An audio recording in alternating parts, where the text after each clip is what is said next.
നമസ്കാരം. STV ന്യൂസിലേക്ക് സ്വാഗതം. ഞാൻ അജയ് വിജയൻ. പ്രധാന വാർത്തകൾ. തൃശൂർ റെയിൽവേ സ്റ്റേഷനിൽ നവജാത ശിശുവിന്റെ മൃതദേഹം ബാഗിലാക്കി ഉപേക്ഷിച്ച നിലയിൽ. മൃതദേഹം കണ്ടെത്തിയത് പ്ലാറ്റ്ഫോമുകൾക്കിടയിലെ മേൽപ്പാലത്തിൽ. CCTV ദൃശ്യങ്ങൾ ഉൾപ്പെടെ കേന്ദ്രീകരിച്ച് പോലീസ് അന്വേഷണം ആരംഭിച്ചു. എല്ലാ കുടുംബങ്ങൾക്കും ഭക്ഷ്യധാന്യം ഉറപ്പാക്കുന്ന റേഷൻ സംവിധാനം ഇന്ത്യയിൽ കേരളത്തിലല്ലാതെ മറ്റൊരു സംസ്ഥാനത്തും നിലവിലില്ലെന്ന് ഭക്ഷ്യമന്ത്രി GR അനിൽ. തൃശൂർ മറ്റാത്തൂർ ശാസ്താംപൂവം ആദിവാസി നഗറിൽ സഞ്ചരിക്കുന്ന റേഷൻ കടയ്ക്ക് ഫ്ലാഗ് ഓഫ്. ആദിവാസി മേഖലകളിലൂടെ സഞ്ചരിക്കുന്ന റേഷൻ കടകൾ സ്ഥിരം സംവിധാനമാക്കി മാറ്റുമെന്ന് മന്ത്രി. കലാമണ്ഡലത്തിലെ ചില ജീവനക്കാർ തന്നെ വേട്ടയാടുന്നുവെന്ന ആരോപണവുമായി മുൻ രജിസ്ട്രാർ. 17 വർഷം മുൻപ് നടന്ന ഓഡിറ്റ് റിപ്പോർട്ടിൽ ക്രമക്കേട് ചൂണ്ടിക്കാട്ടി നിരന്തരം നോട്ടീസ് അയക്കുകയാണെന്ന് ഡോക്ടർ NR ഗ്രാമപ്രകാശ്. തനിക്കെതിരായ തെറ്റായ നടപടികളിൽ നിന്ന് പിന്മാറിയില്ലെങ്കിൽ വള്ളത്തോൾ ജയന്തി ദിനത്തിൽ കലാമണ്ഡലത്തിന് മുന്നിൽ ഉപവാസ സമരം ആരംഭിക്കുമെന്നും മുന്നറിയിപ്പ്. വാർത്തകൾ വിശദമായി. തൃശൂർ റെയിൽവേ സ്റ്റേഷനിൽ നവജാത ശിശുവിന്റെ മൃതദേഹം ബാഗിലാക്കി ഉപേക്ഷിച്ച നിലയിൽ. റെയിൽവേ പ്ലാറ്റ്ഫോമുകൾക്കിടയിലെ മേൽപ്പാലത്തിലാണ് മൃതദേഹം കണ്ടെത്തിയത്. 2 ദിവസം മാത്രം പ്രായമുള്ള ആൺകുട്ടിയുടെ മൃതദേഹമാണ് ഒന്നാമത്തെയും രണ്ടാമത്തെയും പ്ലാറ്റ്ഫോമുകൾക്കിടയിലെ മേൽപ്പാലത്തിലാണ് മൃതദേഹം ഉപേക്ഷിച്ച നിലയിൽ കണ്ടെത്തിയത്. CCTV ദൃശ്യങ്ങൾ ഉൾപ്പെടെ കേന്ദ്രീകരിച്ച് പോലീസ് അന്വേഷണം ആരംഭിച്ചിട്ടുണ്ട്. മൃതദേഹത്തിന് സമീപം ഒരു ബാഗും കണ്ടെത്തിയിട്ടുണ്ട്. തുണിയിലാക്കി പൊതിഞ്ഞ നിലയിലാണ് മൃതദേഹം ഉപേക്ഷിച്ചിരുന്നത്. News bureau, Thrissur. എല്ലാ കുടുംബങ്ങൾക്കും ഭക്ഷ്യധാന്യം ഉറപ്പാക്കുന്ന റേഷൻ സംവിധാനം ഇന്ത്യയിൽ കേരളത്തിലല്ലാതെ മറ്റൊരു സംസ്ഥാനത്തും നിലവിലില്ലെന്ന് ഭക്ഷ്യമന്ത്രി GR അനിൽ. തൃശൂർ മറ്റത്തൂർ ശാസ്താംപൂർവം ആദിവാസി നഗറിൽ സഞ്ചരിക്കുന്ന റേഷൻ കടയുടെ ഉദ്ഘാടനം നിർവഹിച്ച് സംസാരിക്കുകയായിരുന്നു മന്ത്രി. ആദിവാസി നഗറുകളിലേക്കുള്ള സഞ്ചരിക്കുന്ന റേഷൻ കടകൾ പ്രത്യേകം ഏർപ്പാട് ചെയ്ത വാഹനങ്ങൾ ഉപയോഗിച്ചാണ് ഇപ്പോൾ പ്രവർത്തിക്കുന്നത്.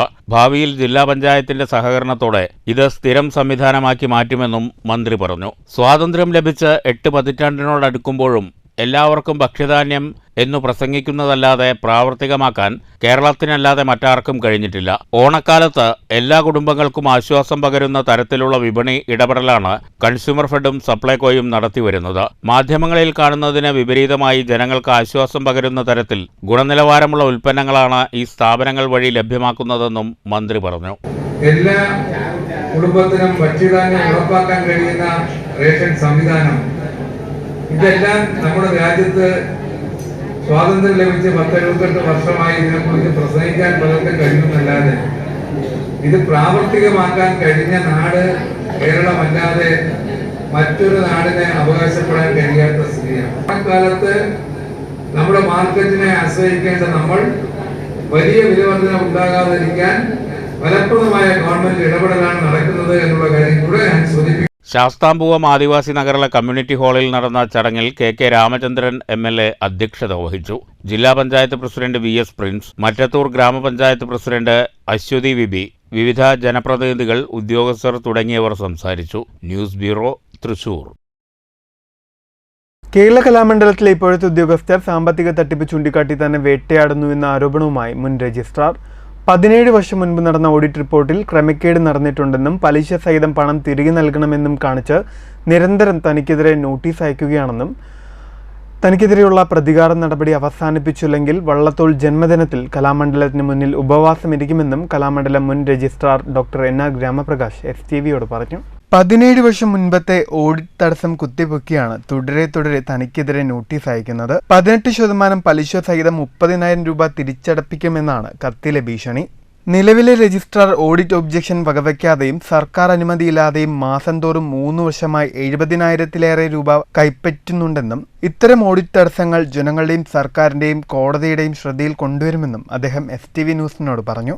നിലവിലെ അധികൃതരുടെ അഴിമതിക്കും ദുർനയങ്ങൾക്കുമെതിരെ പ്രസംഗിച്ചതിനാലാണ് തനിക്കെതിരെ അവർ പ്രതികാര നടപടി കൈക്കൊള്ളുന്നതെന്നും നിരന്തരം നോട്ടീസ് അയക്കുന്ന നടപടി അവസാനിപ്പിച്ചില്ലെങ്കിൽ ഒക്ടോബർ 16-ന് വള്ളത്തോൾ ജന്മദിനത്തിൽ കലാമണ്ഡലത്തിന് മുന്നിൽ ഉപവാസമിരിക്കുമെന്നും അദ്ദേഹം പറഞ്ഞു. ഈ പ്രശ്നം രമ്യമായി പരിഹരിക്കുകയും ചെയ്യുന്നില്ലെങ്കിൽ എൻ്റെ മുന്നിൽ ഒറ്റ പരിഹാരമേ ഉള്ളൂ. അതിൻ്റെ സ്ഥാപകനായ വള്ളത്തോളിൻ്റെ സമാധിയിൽ വള്ളത്തോൾ ജന്മദിനമായ ഒക്ടോബർ 16-ന് ഉപവസിക്കുക എന്നുള്ളത്. അതല്ലാതെ മറ്റൊരു മാർഗവും ഞാൻ കാണുന്നില്ല. വള്ളത്തോൾ എഴുതിയിട്ടുള്ള ദേശഭക്തി ഗാനങ്ങൾ കുറേ കാലമായി അത് കലാമണ്ഡലം മറന്നു എന്ന് തോന്നുന്നു.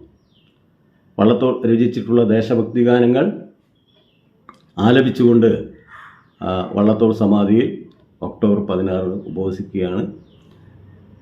ഇതിനോട് താല്പര്യമുള്ള കലാമണ്ഡലത്തിൻ്റെ ക്ഷേമത്തിൽ താല്പര്യമുള്ള ആളുകൾ എനിക്കൊപ്പം ഉണ്ടാകും എന്നാണ് ഞാൻ പ്രതീക്ഷിക്കുന്നത്.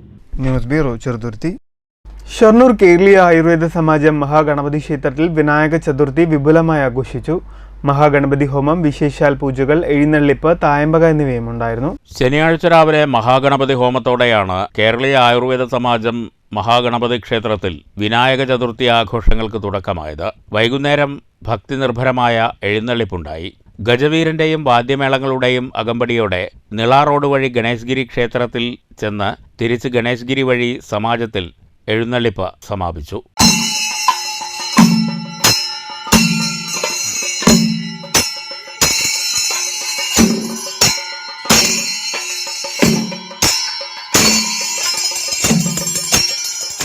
ക്ഷേത്രപരിസരത്ത് സ്ത്രീകളും കുട്ടികളും ചേർന്ന താലത്തിന്റെ അകമ്പടിയോടെ എഴുന്നള്ളിപ്പിന് സ്വീകരണമൊരുക്കി.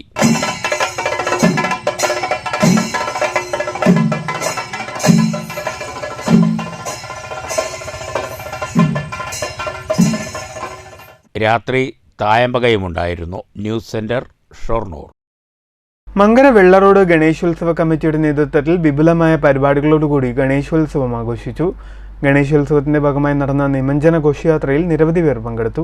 രാവിലെ ഗണപതി ഹോമത്തോടുകൂടിയായിരുന്നു ക്ഷേത്രത്തിലെ ഗണേശോത്സവത്തിന്റെ ഭാഗമായുള്ള പരിപാടികൾക്ക് തുടക്കമായത്. തുടർന്ന് രാവിലെ മുതൽ നിമഞ്ജന ഘോഷയാത്രയും ആരംഭിച്ചു.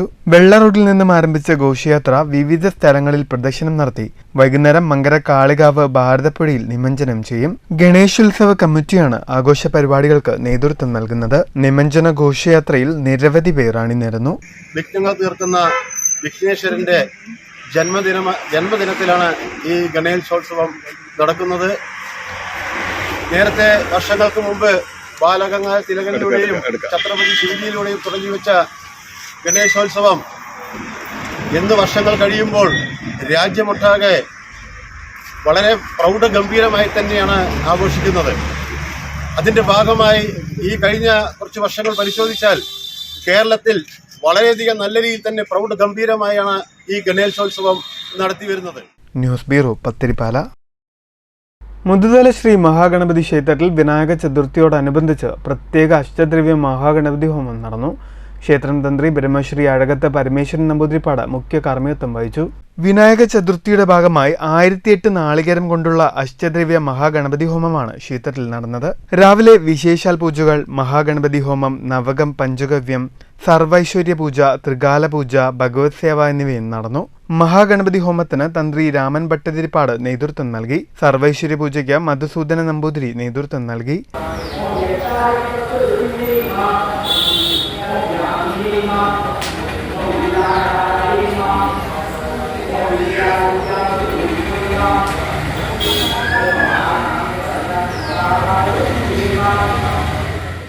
ക്ഷേത്രത്തിൽ നിരവധി ഭക്തർ ചടങ്ങിൽ പങ്കെടുത്തു. Managing trustee T V Ramakrishnan Nambiar, T K Kunjunni Menon, T Ramanunnippanikkar, ക്ഷേത്രം എക്സിക്യൂട്ടീവ് ഓഫീസർ കെ ദിനേശൻ തുടങ്ങിയവർ നേതൃത്വം നൽകി. News bureau, Pattambi. ഷൊർണൂർ മഞ്ഞക്കാട് കൂങ്കുന്നത്ത് ശ്രീ ബാലഭദ്രദേവി ക്ഷേത്രത്തിൽ തെക്കേ ഗോപുരനട സമർപ്പണം നടന്നു. 2 മാസം കൊണ്ടാണ് ഒരു ഭക്തൻ വഴിപാടായി ഗോപുരനട നിർമ്മാണം പൂർത്തീകരിച്ച് ക്ഷേത്രത്തിന് നൽകിയത്. ഷൊർണൂർ കുന്നത്ത് കുമാരന്റെ മകൻ രാജേഷാണ് വഴിപാടായി ക്ഷേത്രത്തിലേക്ക് ഗോപുരനട സമർപ്പിച്ചത്. ക്ഷേത്രം തന്ത്രി ബ്രഹ്മശ്രീ തീയന്നൂർമന ശ്രീധരൻ നമ്പൂതിരിപ്പാടിന്റെയും മേൽശാന്തി തൊടിച്ചിൽമന രാജേന്ദ്രന്റെയും മുഖ്യ കാർമ്മികത്വത്തിൽ വിശേഷ പൂജകളോടെയായിരുന്നു ഗോപുരനട സമർപ്പണം. ക്ഷേത്ര കമ്മിറ്റി ഭാരവാഹികൾ, രാജേഷിന്റെ കുടുംബാംഗങ്ങൾ, ഭക്തജനങ്ങൾ തുടങ്ങിയവർ ചടങ്ങിൽ പങ്കെടുത്തു.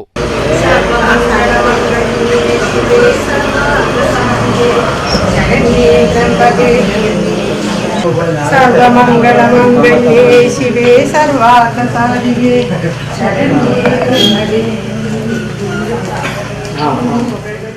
2 മാസം കൊണ്ടാണ് തെക്കേ ഗോപുരനടയുടെ നിർമ്മാണം പൂർത്തിയാക്കി ക്ഷേത്രത്തിന് സമർപ്പിച്ചത്. ക്ഷേത്ര കമ്മിറ്റിയുടെ ഏറെക്കാലത്തെ ആഗ്രഹമാണ് സാക്ഷാത്കരിക്കപ്പെട്ടതെന്ന് പ്രസിഡന്റ് രാമചന്ദ്രൻ പറഞ്ഞു. അമ്മേ ശരണം, ദേവി ശരണം. ഇന്നിവിടെ നടന്നത് ഒരു ഭക്തന്റെ വകയായി ക്ഷേത്ര തെക്കേ ഗോപുരനട സമർപ്പണമാണ് ഇന്നിവിടെ സാക്ഷാത്കരിക്കപ്പെട്ടത്. ഞങ്ങൾ അമ്പല കമ്മിറ്റി വളരെ കാലമായി ആഗ്രഹിച്ചിരുന്ന ഒരു പുണ്യകർമ്മമാണ് ഇന്നിവിടെ നിർവഹിച്ചത് എന്നുകൂടി ഈ അവസരത്തിൽ ഞങ്ങൾ ഓർക്കുകയാണ്. News centre Shoranur. വടനംകുശി ഗ്രാമീണ വായനശാലയുടെ ആഭിമുഖ്യത്തിൽ സൗജന്യ കേൾവി പരിശോധനയും നേത്ര പരിശോധനാ ക്യാമ്പും സംഘടിപ്പിച്ചു. വായനശാലയിൽ നടന്ന ക്യാമ്പിൽ 100ഓളം പേർ പങ്കെടുത്തു. വടനംകുശി ഗ്രാമീണ വായനശാലയുടെ നേതൃത്വത്തിൽ ആഞ്ചൽ ഹിയറിംഗ് കെയർ സ്ഥാപനത്തിന്റെയും സെയിന്റ് കണ്ണാശുപത്രിയുടെയും സഹകരണത്തോടെയാണ് സൗജന്യ കേൾവി പരിശോധനയും കാഴ്ച പരിശോധനാ ക്യാമ്പും സംഘടിപ്പിച്ചത്. ഞായറാഴ്ച രാവിലെ 9 മുതൽ ഉച്ചയ്ക്ക് 1 മണി വരെ ഗ്രാമീണ വായനശാലയിലായിരുന്നു ക്യാമ്പ് സംഘടിപ്പിച്ചത്. ക്യാമ്പിൽ 100ഓളം പേർ പരിശോധന നടത്തി. വായനശാല പ്രസിഡന്റ് എം രാമചന്ദ്രൻ ക്യാമ്പിനെ കുറിച്ച് സംസാരിച്ചു. കേൾവി പരിശോധന വായനശാല നിശ്ചയിക്കാനുള്ള കാരണം കേൾവിയുടെ കാര്യത്തിൽ ആൾക്കാർ ശ്രദ്ധക്കുറവുണ്ട്. സമൂഹം പുരോഗമിക്കുമ്പോൾ കുറേ കൂടി മെച്ചപ്പെട്ടിട്ടുണ്ടെങ്കിലും അത് അത്ര വലിയ ഒരു ആവശ്യമായി ആളുകൾ അംഗീകരിക്കുന്നില്ല. കുടുംബത്തിലും ഒറ്റപ്പെടും, സമൂഹത്തിലും ഒറ്റപ്പെടും. കണ്ണട ഉപയോഗിക്കുന്ന പോലെ അത്ര സാർവത്രികമായി ഈ കേൾവി കുറയുന്നതിനുള്ള ശ്രവണ സഹായികളുടെ ഉപയോഗം അത്ര സാർവത്രികമായി ആയിട്ടില്ല. വായനശാല ഭാരവാഹികളായ ജയചന്ദ്രൻ, രഞ്ജിത്ത്, ശ്രീജേഷ്, പ്രേംകുമാർ തുടങ്ങിയവർ ക്യാമ്പിന് നേതൃത്വം നൽകി. News bureau, Pattambi. Thrissur Lalithakala Akademi art ഗാലറിയിൽ നടക്കുന്ന ഫോട്ടോ പ്രദർശനം ശ്രദ്ധേയം. കാടിനെ തൊട്ടറിഞ്ഞ 55 ഫോട്ടോഗ്രാഫർമാർ പകർത്തിയ വൈൽഡ് ലൈഫ് ചിത്രങ്ങളാണ് പ്രദർശനത്തിലുള്ളത്. ഇന്ത്യയിലെ 55 വൈൽഡ് ലൈഫ് ഫോട്ടോഗ്രാഫർമാർ ലോകത്തിന്റെ പല ഭാഗങ്ങളിൽ നിന്നെടുത്ത വിവിധയിനം പക്ഷിമൃഗാദികളുടെ ചിത്രങ്ങളാണ് പ്രദർശനത്തിലുള്ളത്. മലകളും പുഴകളും കടന്ന് കൊടുങ്കാട്ടിൽ എത്തി പകർത്തിയവയാണ് ഓരോ ചിത്രങ്ങളും. പാമ്പ്, കടുവ, പരുന്ത്, പക്ഷികൾ, അങ്ങനെ നീണ്ടുപോകുന്നു ചിത്രങ്ങളുടെ നിര. നമ്മുടെ കേരളത്തിൽ നിന്നുള്ളതും പുറത്തുള്ളതും ഇന്ത്യക്ക് പുറത്തുള്ളതുമായ വിവിധങ്ങളായ പക്ഷിമൃഗാദികളുടെ ഫോട്ടോസ് നമ്മളിവിടെ പ്രദർശിപ്പിക്കുന്നുണ്ട്. ഗിരിവാരി ഗ്രൂപ്പിനെ പറ്റി പറയുകയാണെങ്കിൽ ഏകദേശം 120ഓളം അംഗങ്ങളുള്ള ഒരു വാട്സപ്പ് കൂട്ടായ്മയാണ്. അതിൽ സെലക്ട് ചെയ്ത 45 ഫോട്ടോഗ്രാഫേഴ്സിന്റെ 73 ചിത്രങ്ങളാണ് നമ്മളിവിടെ പ്രദർശിപ്പിക്കുന്നത്. കഴിഞ്ഞ വർഷം നമ്മൾ 2023 ഇതേ ഇവിടെ തൃശ്ശൂരിലെ കലാകാരത്തിൽ വെച്ച് തന്നെ പ്രദർശിപ്പിച്ചിരുന്നു. ഗ്രീൻ വാരിയേഴ്സ് എന്ന വാട്സാപ്പ് ഗ്രൂപ്പിൽ 55 അംഗങ്ങളാണ് ചിത്രങ്ങൾക്ക് പിന്നിൽ. വയനാടിനായി മുഖ്യമന്ത്രിയുടെ ദുരിതാശ്വാസ നിധിയിലേക്ക് സംഭാവന ലക്ഷ്യമിട്ട് പ്രദർശനത്തിനൊപ്പം വിൽപ്പനയും നടക്കുന്നുണ്ട്. സിനിമാ നടി അനാർക്കലി മരക്കാർ പ്രദർശനം ഉദ്ഘാടനം ചെയ്തു. News bureau, Thrissur. JCI diamond week സെലിബ്രേഷന് കൊപ്പത്ത് ഒരുക്കങ്ങളായി. സെപ്റ്റംബർ 9 മുതൽ 15 വരെയാണ് പരിപാടികൾ ആസൂത്രണം ചെയ്തിരിക്കുന്നത്. സെപ്റ്റംബർ 9 മുതൽ 15 വരെ ഇന്ത്യ ഒട്ടാകെ നടത്തുന്ന JCI ഡയമണ്ട് ജൂബിലി വീക്ക് സെലിബ്രേഷന് കൊപ്പം ചാപ്റ്ററിൽ ഒരുക്കങ്ങൾ പൂർത്തിയായതായി ഭാരവാഹികൾ വാർത്താസമ്മേളനത്തിൽ അറിയിച്ചു. 9-ന് പതാക ഉയർത്തലിന് ശേഷം ആദരം എന്ന പേരിൽ JCI മെമ്പർമാരുടെ രക്ഷിതാക്കളെയും സീനിയർ JCI മെമ്പർമാരെയും JCI കൊപ്പം ആഭിമുഖ്യത്തിൽ ആദരിക്കും. കൂടെ എന്ന പേരിൽ ഉച്ചയ്ക്ക് അഭയം വൃദ്ധസദനത്തിലെ അന്തേവാസികളുമായി പാട്ടും പറച്ചിലും കളികളുമായി മധുരം പങ്കുവയ്ക്കുന്ന പരിപാടിയും 1-ാം ദിനത്തിൽ നടക്കും. 2-ാം ദിനത്തിൽ യോഗ അവയർനെസ് ക്ലാസും സുംബ ക്ലാസും രാവിലെ തൃത്താലംകൊപ്പം ഷാർക്ക് ടർഫിൽ വെച്ച് നടക്കും. യോഗ ക്ലാസ്സിന് state yoga referee, sports yoga coach, SRC yoga ഫാക്കൽറ്റിയുമായ N ദിവ്യ നേതൃത്വം നൽകും. 3-ാം ദിനത്തിൽ അവയർനെസ് ഓഫ് എൻവിയോൺമെൻറ്റ് എന്ന പേരിൽ റെയിൻ വാട്ടർ ഹാർവെസ്റ്റിങ്ങിന് മഴക്കുഴി നിർമ്മാണവും ട്രീ പ്ലാന്റേഷനും പ്രകൃതി സംരക്ഷണവുമായി ബന്ധപ്പെട്ട ബോധവൽക്കരണ പരിപാടിയും സംഘടിപ്പിക്കും. Koppam government higher secondary school വെച്ച് വിദ്യാർത്ഥിക്ക് JCI ഇന്ത്യ പുരസ്കാർ നൽകി ആദരിക്കും. അന്നേ ദിവസം കൊപ്പം കാഡിസ് വിമൻസ് കോളേജുമായി സഹകരിച്ച് മീറ്റ് ദി യൂത്ത് പ്രോഗ്രാം 4-ാം ദിനത്തിൽ നടക്കും. ബിസിനസ് ഇന്നവേഷൻ അവാർഡ് സമർപ്പണവും ബിസിനസ് നെറ്റ്വർക്കിംഗ് മീറ്റിംഗും 5-ാം ദിനത്തിൽ കൊപ്പം റെഡി വെന്യൂ ഹാളിൽ വെച്ച് നടക്കും. സ്ത്രീ ശാക്തീകരണം ലക്ഷ്യം വെച്ച് 6-ാം ദിനത്തിൽ വനിതകൾക്ക് മാത്രമായി തൊഴിൽ പരിശീലന പരിപാടികൾക്കൊപ്പം കെയ്റ്റ് ക്യാമ്പസ് സ്ഥാപനവുമായി സഹകരിച്ച് നടത്തും. തെക്കുമല സ്കൂളിൽ സജ്ജീകരിച്ച സ്മാർട്ട് ക്ലാസ് ഉദ്ഘാടനവും JCVക്ക് വാരാചരണത്തിൻ്റെ ഭാഗമായി നടക്കും. 7-ാം ദിനത്തിൽ ഡയമണ്ട് ജൂബിലി സെലിബ്രേഷൻ വിവിധ പരിപാടികളോടെ ആഘോഷിക്കുമെന്നും JCI ഭാരവാഹികൾ വാർത്താസമ്മേളനത്തിൽ അറിയിച്ചു. ഒരു യുവജന സംഘടനയാണ്. 18 വയസ്സിലും 40 വയസ്സിനും മധ്യ പ്രായമുള്ളവരും അംഗങ്ങളായി JCI വരാറ്. അത്തരത്തിൽ വരുന്ന ആളുകളെ അവരുടെ ഇൻഡിവിജ്വൽ ഡെവലപ്മെൻറ്റിലൂടെ, അവരുടെ ശാക്തീകരണത്തിലൂടെ നല്ല സാമൂഹിക പ്രതിബദ്ധതയുള്ള വ്യക്തികളാക്കി മാറ്റുക എന്ന ഒരു ലക്ഷ്യത്തോടു കൂടിയാണ് JCI പ്രവർത്തിക്കുന്നത്.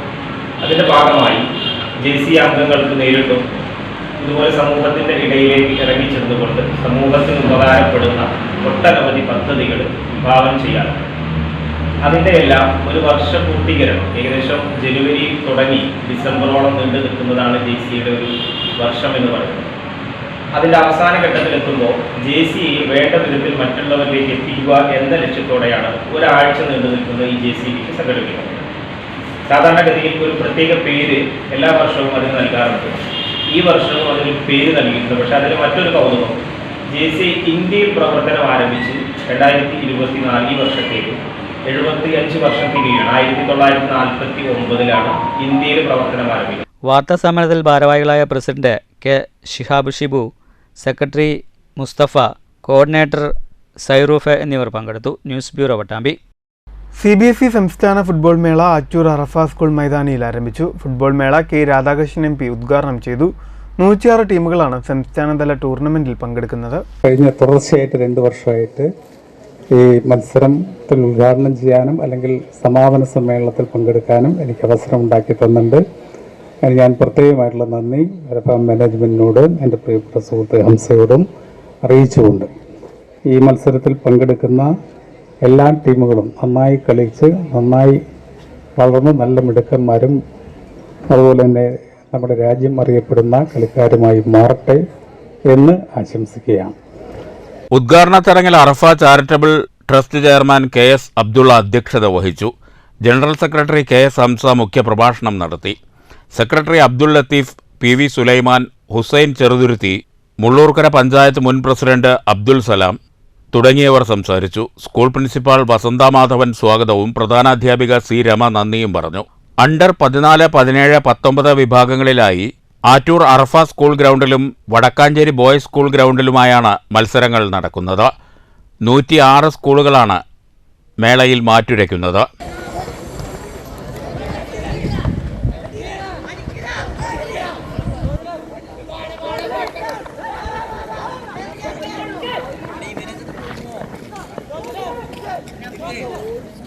ഫുട്ബോൾ മേളയുടെ സമാപന സമ്മേളനം 13 വൈകിട്ട് മന്ത്രി R ബിന്ദു ഉദ്ഘാടനം ചെയ്യും. News bureau, Cheruthuruthy. പ്രധാന വാർത്തകൾ വീണ്ടും. തൃശൂർ റെയിൽവേ സ്റ്റേഷനിൽ നവജാത ശിശുവിന്റെ മൃതദേഹം ബാഗിലാക്കി ഉപേക്ഷിച്ച നിലയിൽ. മൃതദേഹം കണ്ടെത്തിയത് പ്ലാറ്റ്ഫോമുകൾക്കിടയിലെ മേൽപ്പാലത്തിൽ. CCTV ദൃശ്യങ്ങൾ ഉൾപ്പെടെ കേന്ദ്രീകരിച്ച് പോലീസ് അന്വേഷണം ആരംഭിച്ചു. എല്ലാ കുടുംബങ്ങൾക്കും ഭക്ഷ്യധാന്യം ഉറപ്പാക്കുന്ന റേഷൻ സംവിധാനം ഇന്ത്യയിൽ കേരളത്തിലല്ലാതെ മറ്റൊരു സംസ്ഥാനത്തും നിലവിലില്ലെന്ന് ഭക്ഷ്യമന്ത്രി GR അനിൽ. തൃശൂർ മറ്റാത്തൂർ ശാസ്താംപൂവം ആദിവാസി നഗറിൽ സഞ്ചരിക്കുന്ന റേഷൻ കടയ്ക്ക് ഫ്ലാഗ് ഓഫ്. ആദിവാസി മേഖലകളിലൂടെ സഞ്ചരിക്കുന്ന റേഷൻ കടകൾ സ്ഥിരം സംവിധാനമാക്കി മാറ്റുമെന്ന് മന്ത്രി. കലാമണ്ഡലത്തിലെ ചില ജീവനക്കാർ തന്നെ വേട്ടയാടുന്നുവെന്ന ആരോപണവുമായി മുൻ രജിസ്ട്രാർ. 17 വർഷം മുൻപ് നടന്ന ഓഡിറ്റ് റിപ്പോർട്ടിൽ ക്രമക്കേട് ചൂണ്ടിക്കാട്ടി നിരന്തരം നോട്ടീസ് അയക്കുകയാണെന്ന് ഡോക്ടർ NR ഗ്രാമപ്രകാശ്. തനിക്കെതിരായ തെറ്റായ നടപടികളിൽ നിന്ന് പിന്മാറിയില്ലെങ്കിൽ വള്ളത്തോൾ ജയന്തി ദിനത്തിൽ കലാമണ്ഡലത്തിന് മുന്നിൽ ഉപവാസ സമരം ആരംഭിക്കുമെന്നും മുന്നറിയിപ്പ്. ഈ വാർത്താ ബുള്ളറ്റിൻ സമാപിക്കുന്നു. നമസ്കാരം.